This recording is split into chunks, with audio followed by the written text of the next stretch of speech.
J'aimerais donc nous apporter quelques paroles d'exhortation sur ce thème du renouvellement afin que nous puissions réellement voir combien chacun d'entre nous, dans notre quotidien, dans notre vie, nous avons besoin d'avoir avec nous l'esprit du renouvellement. Le mot renouvellement, c'est un terme qui définit en fait un changement qui crée un état nouveau. Et c'est vrai que le renouvellement, eh bien, cela fait partie de l'enseignement du Seigneur. Dans la parole de Dieu, le Seigneur se révèle être le Dieu du renouvellement.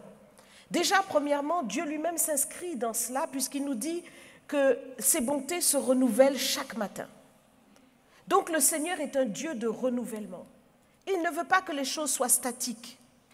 Il ne veut pas que les choses, dans tout ce qu'il crée, dans tout ce qu'il fait, nous voyons toujours qu'il y a un mouvement, une évolution.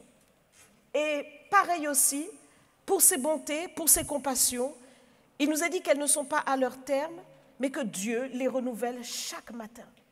Et donc ce matin encore, le Seigneur a renouvelé sa bonté pour toi, le Seigneur a renouvelé sa compassion pour toi parce qu'il est ce Dieu-là. Il n'est pas un Dieu qui reste dans le passé, dans les choses d'avant.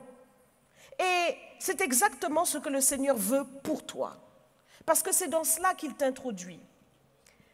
C'est aussi au cœur de l'enseignement de Jésus-Christ.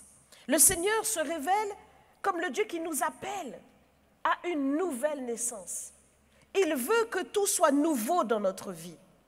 Et donc toi aussi, tu dois réaliser que, quelle que soit l'étape dans laquelle tu te trouves, le Seigneur veut toujours t'amener à quelque chose de nouveau. Dans Luc, au chapitre 5, à partir du verset 37, le Seigneur parlait à ses disciples et il disait que, puisque plusieurs, et d'ailleurs les disciples, mais aussi les pharisiens, venaient devant lui et lui posaient des questions, lui disent, mais les disciples de Jean jeûnent, et toi, pourquoi tes disciples ne jeûnent pas? Alors le Seigneur leur fait comprendre que non, ne vous inquiétez pas, lorsque le Fils de l'homme leur sera enlevé, lorsque l'époux leur sera enlevé, ils jeûneront en ces temps-là. Et pourquoi est-ce qu'ils jeûneront? Ils jeûneront parce que personne ne met du vin nouveau dans de vieilles outres. C'est dans Luc, chapitre 5, verset 37. Autrement, le vin nouveau fait rompre les outres. Il se répand et les outres sont perdues. Mais il faut mettre le vin nouveau dans des outres neuves. Alors le Seigneur veut prendre ce qui est vieux pour en faire quelque chose de nouveau. Et il parle de nous, il parle de nos vies. Il parle de notre être. Nous avons besoin d'être renouvelés. Quel que soit ton âge, tu as besoin d'être renouvelé. Même si tu es jeune, parfois il y a certains jeunes qui sont comme des personnes qui ont vécu 60 ans, 75 ans, parce qu'ils ont tellement vécu des choses et des épreuves, des difficultés, des choses difficiles, qu'ils portent un lourd fardeau et que cela pèse sur leur esprit et ils sont fatigués. Mais voici, le Seigneur veut véritablement te renouveler. C'est ce que la parole de Dieu nous montre. Et quand nous lisons dans Ézéchiel au chapitre 18 au verset 31, le Seigneur dit « Aussi rejetez loin de vous toutes les transgressions par lesquelles vous avez péché. Faites-vous un cœur nouveau et un esprit nouveau. Pourquoi mourriez-vous, maison d'Israël ?» Donc le Seigneur nous appelle à ce renouvellement. Premièrement, un renouvellement de cœur, un renouvellement dans nos âmes. Au plus profond de nous, notre esprit doit être nouveau. Et c'est vrai que lorsque nous entendons cela, cela nous challenge et cela nous donne envie parce que nous sentons que c'est important pour nous. Nous en avons besoin. Comme la nature aussi se renouvelle. Comme les saisons qui passent d'une saison à l'autre.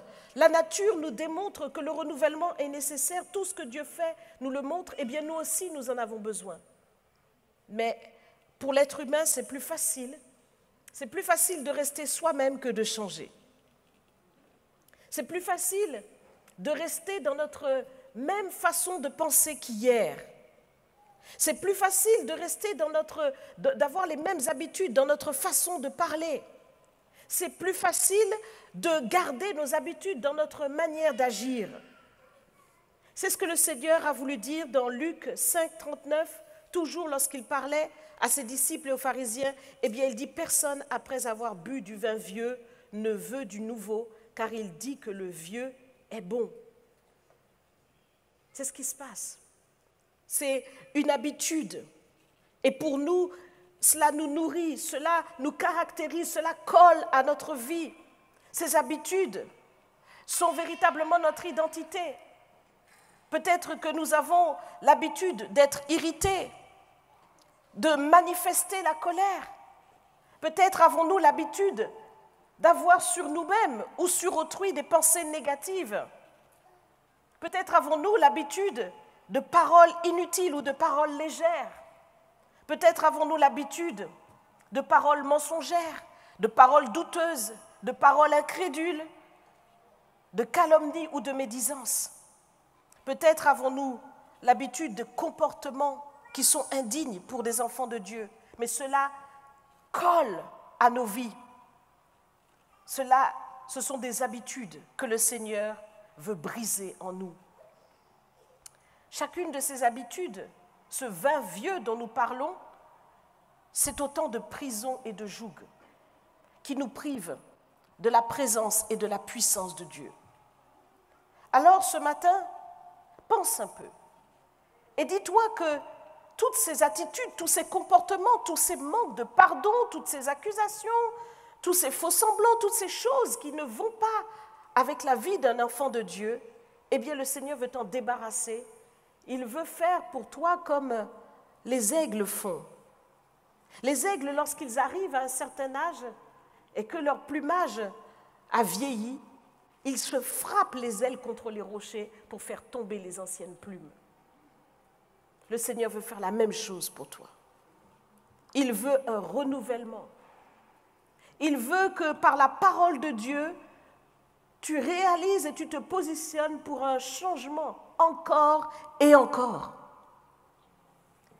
Et je crois de tout mon cœur que puisque nous sommes assidus au culte de gospel, puisque nous sommes assidus dans notre vie chrétienne devant le Seigneur, en tout cas je l'espère pour toi, et je pense que c'est le cas pour tout enfant de Dieu sincère, tout enfant de Dieu sincère, depuis le jour de sa conversion, cherche le changement.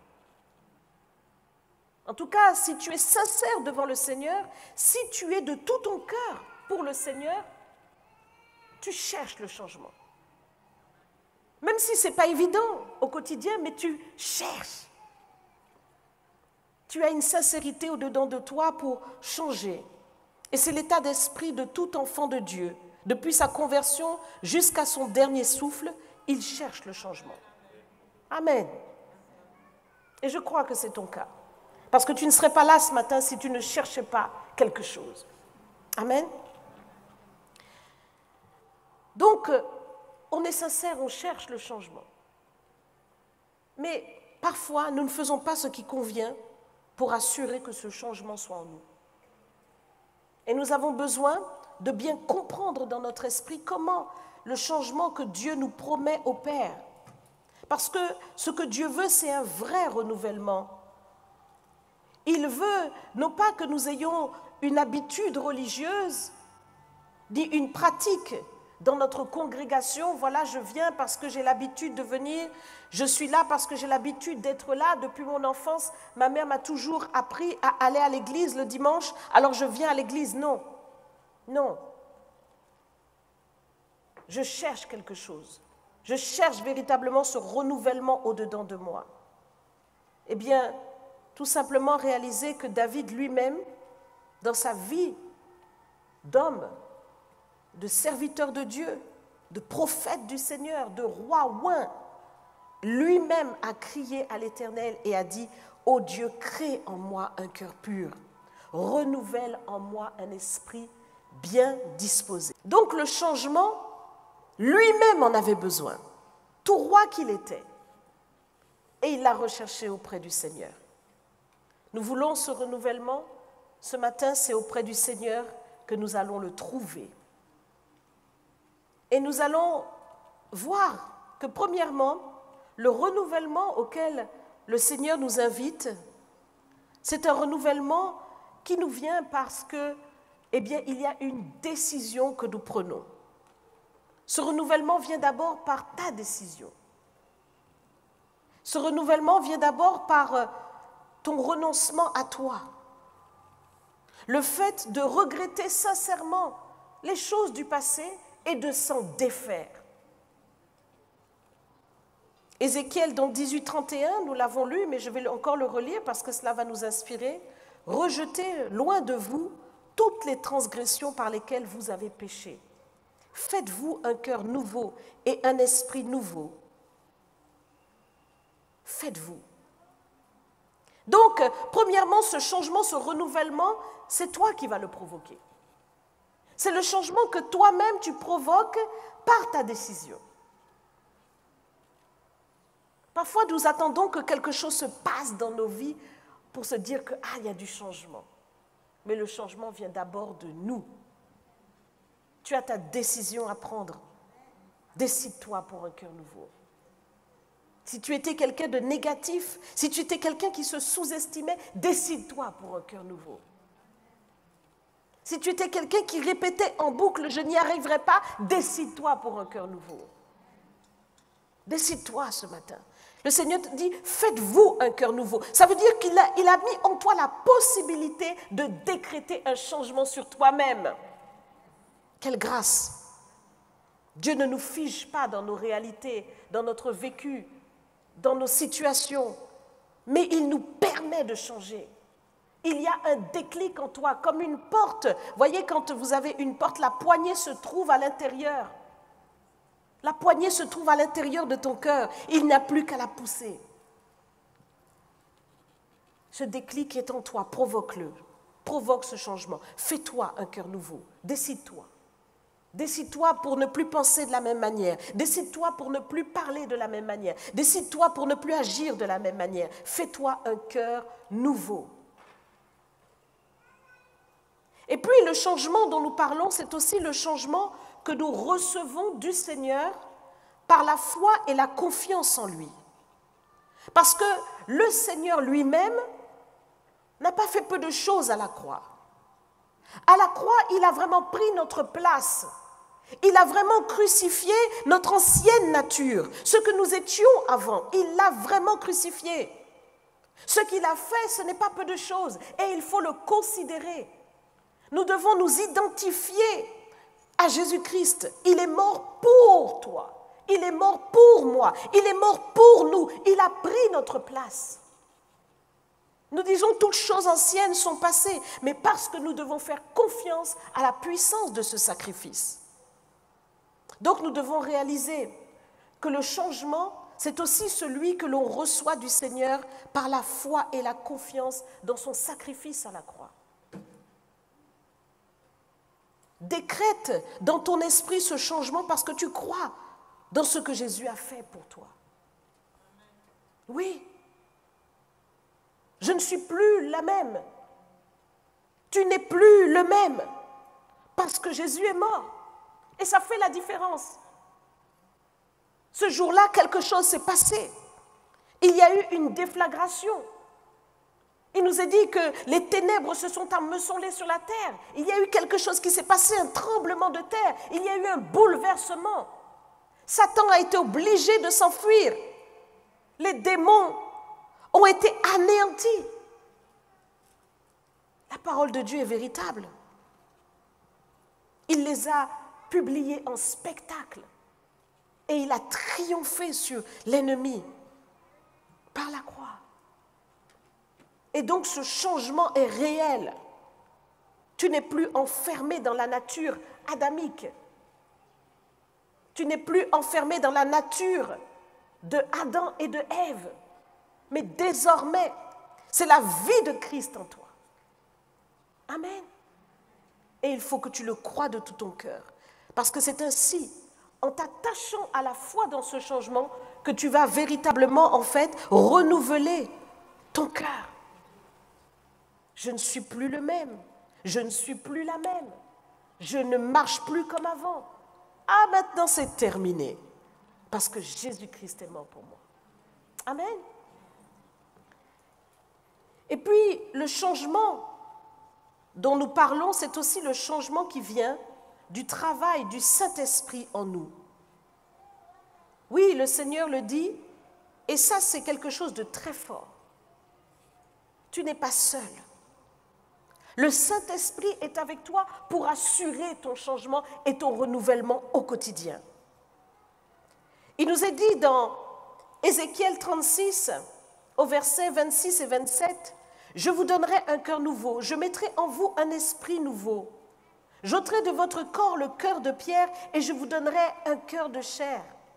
Je mettrai mon esprit en vous, je ferai en sorte que vous suiviez mes ordonnances et que vous observiez et pratiquiez mes lois. » Ça veut dire que c'est Dieu lui-même qui assure que lui-même va le faire. Il nous a dit, il te sanctifiera lui-même, tout entier, esprit, âme et corps. Le Seigneur est au travail. Et ce matin, pendant que nous sommes dans ce lieu, le Seigneur est au travail. Il fait un travail pour changer ton cœur. Confie-toi dans le travail du Saint-Esprit.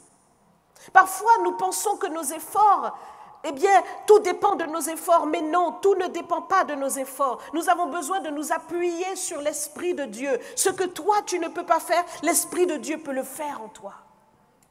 Et donc, c'est important de t'exposer, jour après jour, dans la prière, dans le jeûne, mais aussi dans des moments de rassemblement, comme nous sommes ici, dans le culte de gospel. C'est important de t'exposer à cette présence de Dieu qui travaille en toi. L'Esprit travaille. Il nous a dit qu'au commencement, l'Esprit de Dieu était à la surface des eaux. L'Esprit se mouvait. Il attendait en fait qu'une parole de Dieu jaillisse pour pouvoir créer à la surface de la terre tout ce que Dieu allait ordonner.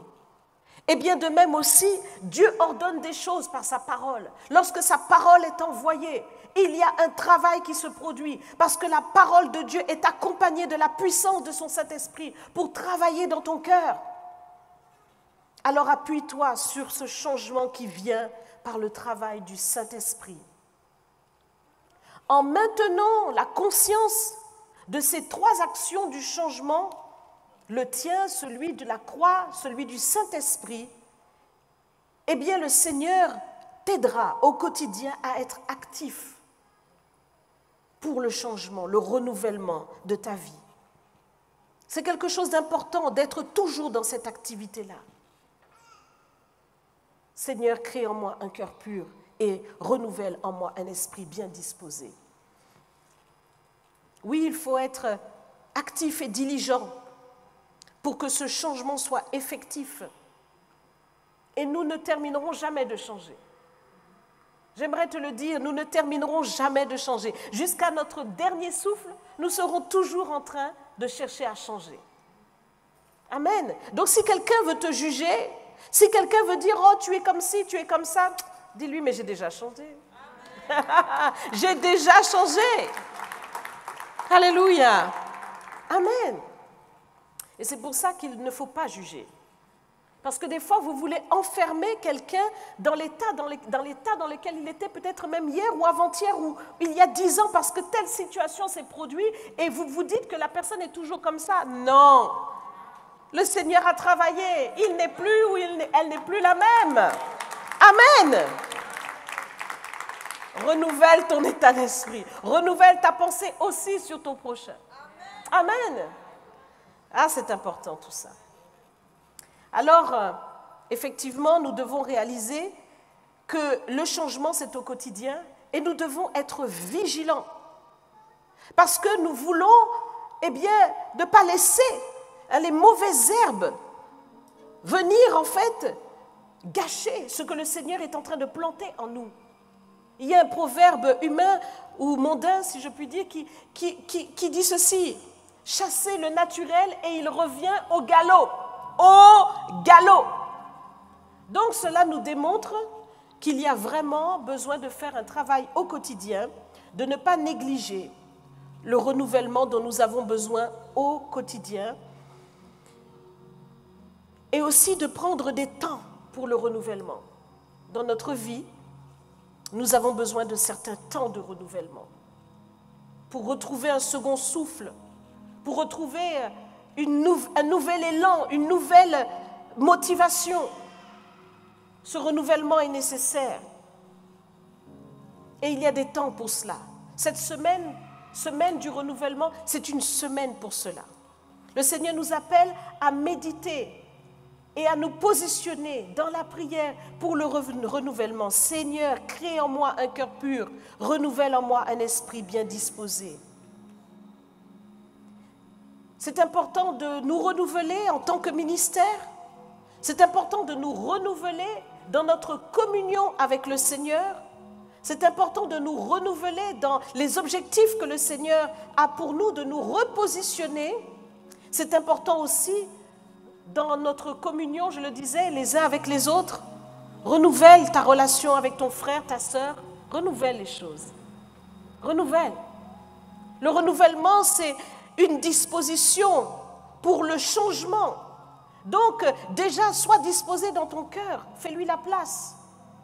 Et dans le couple, c'est pareil, il faut être renouvelé. Parce que si on ne se renouvelle pas dans le couple, il y a une routine qui s'installe. Et le couple, qui parfois est jeune, peut être déjà comme un vieux couple. Parce qu'on ne se renouvelle pas. Pourtant, le renouvellement est très nécessaire afin que le désintérêt ne puisse pas s'installer. Et dans le couple, je fais une parenthèse, tant que chacun travaille sur soi-même, tant que chacun recherche le renouvellement intérieur, eh bien le couple tiendra. C'est le secret de la longévité du couple. C'est qu'on se regarde soi-même et qu'on fait le travail. Pas il, pas elle, mais moi, je fais le travail. Et quand tu fais le travail, quand madame fait le travail, monsieur fait le travail, les deux avancent. Amen. Et donc c'est important de se renouveler.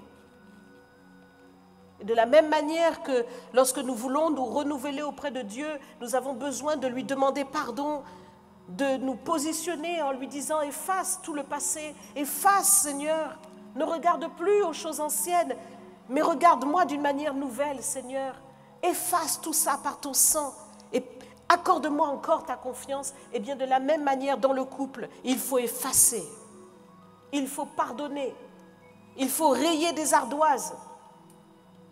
Il y a des choses que tu comptais, il m'a fait ça, elle m'a fait ça, et tu comptes, tu fais la liste. Tu fais la liste, et la liste s'alourdit. Je note, notez, bien noté. Non, non, parce que nous ne voulons pas que le Seigneur fasse ça pour nous, amen. Alors efface les ardoises. Jésus, lui, il efface. Il efface, il efface, il efface, il efface. Toi aussi, efface, efface, prends plaisir. Il dit, je prends plaisir à la miséricorde. Il prend plaisir à effacer. Il prend plaisir à effacer. Il efface, il efface. Prends plaisir à effacer. Amen. Ah, notre Dieu est bon. Il est bon. Tout cela nous aide à repartir à zéro. Faire un nouveau départ, prendre un nouveau départ. Taking a fresh start, comme on dit en anglais. C'est un tout nouveau départ, c'est quelque chose de frais, ça nous rafraîchit. Amen. Ah là là. Alors je vais terminer ce que nous avons commencé avec ce verset, Ésaïe 40, verset 31.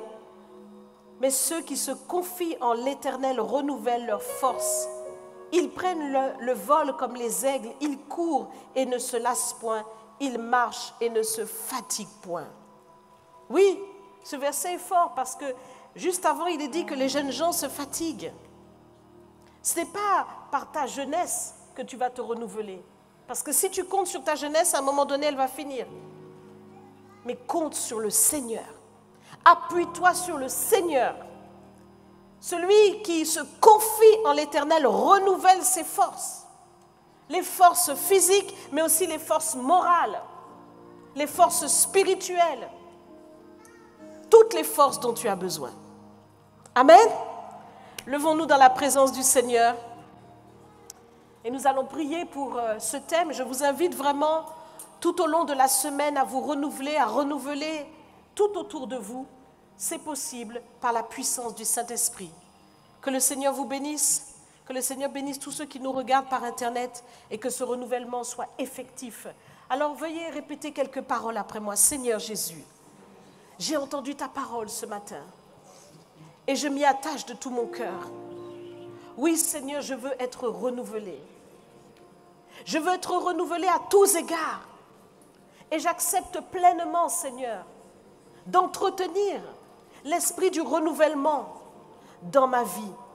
Seigneur, ce matin, j'accepte de me faire un cœur nouveau, de me faire un esprit nouveau.